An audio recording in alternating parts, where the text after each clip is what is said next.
Pues está claro que matar a un ser humano lo vemos como algo incorrecto. La cosa es, ¿el embrión es un ser humano, sí o no? ¿Hasta qué mes no es un ser humano? Suponemos que a la semana son células todavía. Los creyentes te dicen que no, pero desde el momento en que el espermatozoide entra en el óvulo, eso ya es un ser humano. Que la biología dice que un embrión, digamos, no es vida, y no es un ser vivo como tal, sino un conjunto de células, y que para los antiabortistas el embrión ya puede ser considerado vida. Aquí la cosa es, la discusión es, ¿qué consideramos vida y qué no? Los antiabortistas es que eso es un ser vivo y es una muerte encubierta, un asesinato encubierto. La ciencia no puede definir el inicio de la vida humana, ni en la fecundación ni en ningún otro punto. No hay nada que comprobar. Todo el concepto de inicio de la vida humana es un recurso mitológico, pero no un hecho científico comprobado e irrefutable. Es que la vida comienza desde la concepción. Yo ahí difiero un poco porque la vida es desde antes. O sea, las células por sí solas tienen vida desde antes. O sea, desde que es un óvulo y un espermatozoide tienen vida desde antes. Ya tienen vida. Y al momento de que se juntan, evidentemente sigue existiendo esa vida. ¿La vida empieza o no empieza en la fecundación? ¿Cuándo empieza la vida? Eso, ¿cuándo empieza y cuándo termina? Creo que son las ideologías religiosas o ideología de cada persona. ¡Anticiencia! Cigoto. Esta célula es el resultado de la unión de un ovocito y un espermatozoide durante la fertilización. Un cigoto o embrión es el comienzo de un nuevo ser humano. El desarrollo humano comienza con la fertilización cuando un gameto masculino se une con un gameto femenino para formar una sola célula, un cigoto. Esta célula altamente especializada marca el comienzo de cada uno de nosotros como individuo único. El desarrollo humano es un proceso continuo que se inicia cuando un ovocito de una mujer es fecundado por un espermatozoide de un hombre. Los procesos celulares de división, migración, diferenciación, crecimiento y reorganización transforman el ovocito fecundado en un ser humano multicelular. Es habitual dividir el desarrollo humano en los periodos prenatal, antes del nacimiento, y postnatal, después del nacimiento. El desarrollo de un ser humano desde la fertilización de un óvulo hasta el nacimiento se divide en dos periodos principales, embrionario y fetal. El desarrollo precoz se describe en estadios debido a la variabilidad de tiempo que necesita el embrión para desarrollar ciertas características morfológicas. El estadio 1 se inicia con la fecundación. La anatomía del desarrollo estudia el conjunto de cambios estructurales que experimenta un ser humano desde la fecundación hasta la edad adulta e incluye la embriología, la fetología y el desarrollo postnatal. La embriología con orientación clínica cubre la laguna existente entre el desarrollo prenatal y la obstetricia, la pediatría y la anatomía clínica. Desarrolla conocimientos relativos al comienzo de la vida. El desarrollo se inicia con la fecundación, proceso mediante el cual el gameto masculino o espermatozoide y el gameto femenino u ovocito se fusionan y originan un cigoto. Mediante la fecundación de las células sexuales se ha formado un organismo nuevo que de ninguna manera puede compararse a una célula del cuerpo. Es el origen del nuevo individuo que contiene en potencia todo lo que constituirá el organismo futuro. No hay nada más que añadir. El cigoto ya es funcionalmente el todo. Es difícil imaginar que cada uno de nosotros comenzó su vida como una sola célula del tamaño aproximado del punto final de esta oración. La embriología estudia el desarrollo del organismo desde la fecundación hasta el momento del nacimiento. La fecundación es el fenómeno biológico mediante el cual se unen un espermatozoide y un óvulo para formar una nueva célula denominada huevo o cigoto, con la que se inicia el desarrollo embrionario, es decir, la vida de un nuevo individuo. Al iniciarse el desarrollo, el embrión es unicelular y, como se ha visto, se denomina huevo o cigoto. La vida animal individual comienza con la combinación del espermatozoide y el ovocito. Esta combinación da resultado a la embriogénesis, que es un proceso complejo, yendo de óvulo fertilizado a etapa fetal. Los complejos procesos de formación, diferenciación y maduración de las células son preliminares del proceso de fertilización. Solo pueden entenderse como pasos preparatorios que conducen al encuentro final de un óvulo y espermatozoide y su fusión en una sola célula. La célula así formada es un organismo nuevo que inmediatamente comienza una larga serie de reacciones denominadas colectivamente desarrollo. La vida individual comienza con la concepción por la unión de gametos o células sexuales. El perro es un perro desde el momento de la fecundación. Por lo tanto, el perro es en realidad el ciclo de vida total del animal desde la fecundación hasta la muerte. ¿Cuándo comienza la vida? Es un tema que está en debate. En absoluto es una evidencia científica sin discusión. Hay media biblioteca que dice que la vida comienza en la fecundación, hay otros que dicen que comienza con la implantación y hay otros que dicen que comienza cuando se instala, por ejemplo, el aparato sistema nervioso superior, que es en la semana 20 y tantos.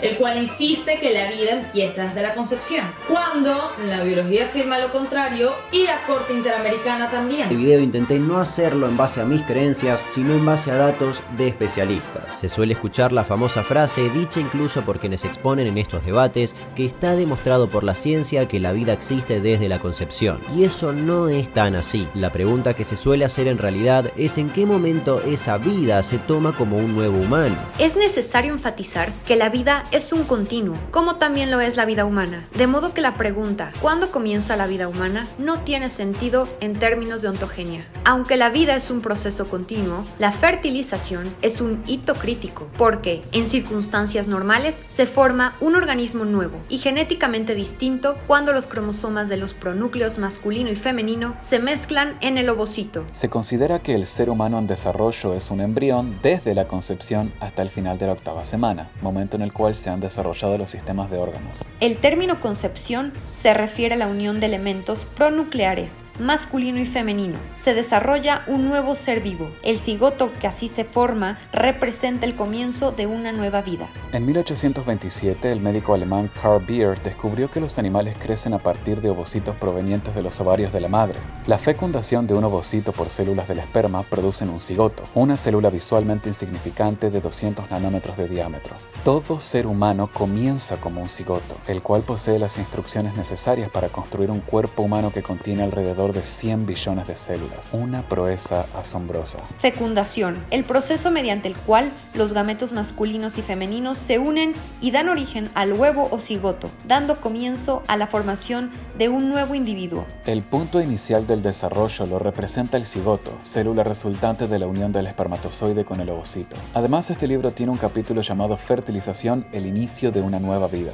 Durante su desarrollo, cada humano progresa desde un cigoto unicelular hasta un organismo maravillosamente complejo que contiene 100 millones de células. Una pregunta como de, oye, entonces, ¿qué es ser un ser humano? Esta chava, Cintia, menciona que solamente con el código genético. A mí me da mucha curiosidad saber de dónde sacó esa definición Cintia, de que solo necesitas el código genético y el ser un organismo humano para ser un ser humano. Según lo que dice la biología, es un ser humano, un individuo. Sí.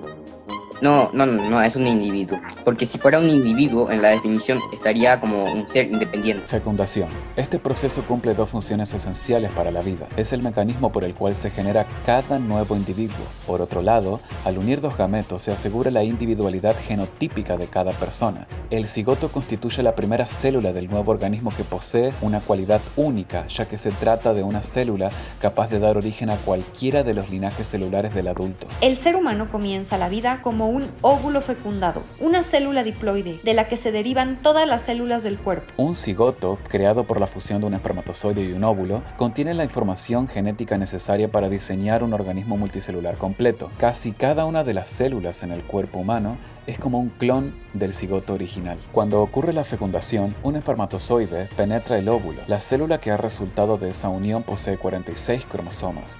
Esta célula totipotencial, llamada cigoto, mediante un largo y laborioso proceso de diferenciación, da origen a un individuo adulto con millones de células en su organismo. Un individuo es producto de la unión de dos gametos haploides. En la página de los Premios Nobel de Medicina dice que en 1986 se les dio el premio Nobel a Stanley Cohen y Rita Montalcini porque descubrieron los factores que regulan el crecimiento de las células y los órganos. Descubrieron los factores NGF y EFG. Esto fue un hito en la historia porque permitió un mejor conocimiento del desarrollo humano.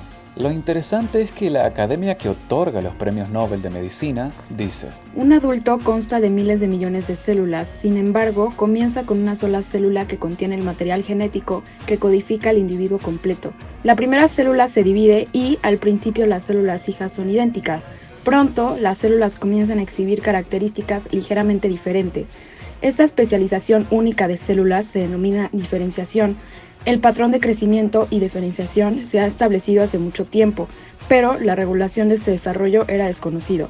Fue solo durante las últimas 2 o 3 décadas, con el descubrimiento de los factores de crecimiento, que nuestra comprensión de regulación de crecimiento y diferenciación celular se aclaró. Esto va en perfecta armonía con lo que establece la biología, embriología y genética. Si quieren un estudio nuevo que lo confirme, podemos ir a la revista Nature, una de las revistas científicas con más prestigio a nivel planetario, que aseguró: el ciclo de vida de los mamíferos comienza cuando un espermatozoide entra en un óvulo. Inmediatamente después de la fertilización, se someten a una reprogramación espectacular para prepararse para la transición de los programas de transcripción de células germinales a células sománticas. Lo cual significa que si alguien no acepta el inicio de la vida humana en la concepción, se le puede poner en jaque preguntándole: ¿cuándo consideras que arrancó tu vida? Los factores que regulan el crecimiento de tus órganos y lo mantienen así, ¿cuándo empezaron a desencadenarse como cascada? Pues tiene que haber un punto cero. Ese punto cero es la concepción. De que el hombre y la mujer tienen la responsabilidad de cuidar de su hijo, y en este caso, si la mujer está tratando de terminar con la vida de su hijo, el hombre, el padre, tiene la responsabilidad de protegerlo, como ya está explicado en la Declaración de Derechos del Niño. Fíjate que se me hace bien curioso que digas eso cuando la CIDH, o la Comisión Integral de Derechos Humanos, declaró en el 2018 que era poco ético darle condición de persona a un feto. ¡Ay! Punto número 1. No es Comisión Integral de Derechos Humanos, es Comisión Interamericana de Derechos Humanos. 2. La Comisión Interamericana de Derechos Humanos nunca dijo eso en 2018. Lo que hay es un documento apócrifo con el logotipo de la comisión para dar la impresión de que la comisión está a favor del aborto. La comisión misma reconoció que ellos nunca emitieron este documento apócrifo. 3. No es la Comisión Interamericana de Derechos Humanos la que dijo que no es ético otorgar personalidad al feto, sino que fue la Corte Interamericana. No confundir comisión con corte. 4. La Corte no dijo que no es ético otorgar personalidad al feto, dijo que no es admisible reconocer como persona al embrión.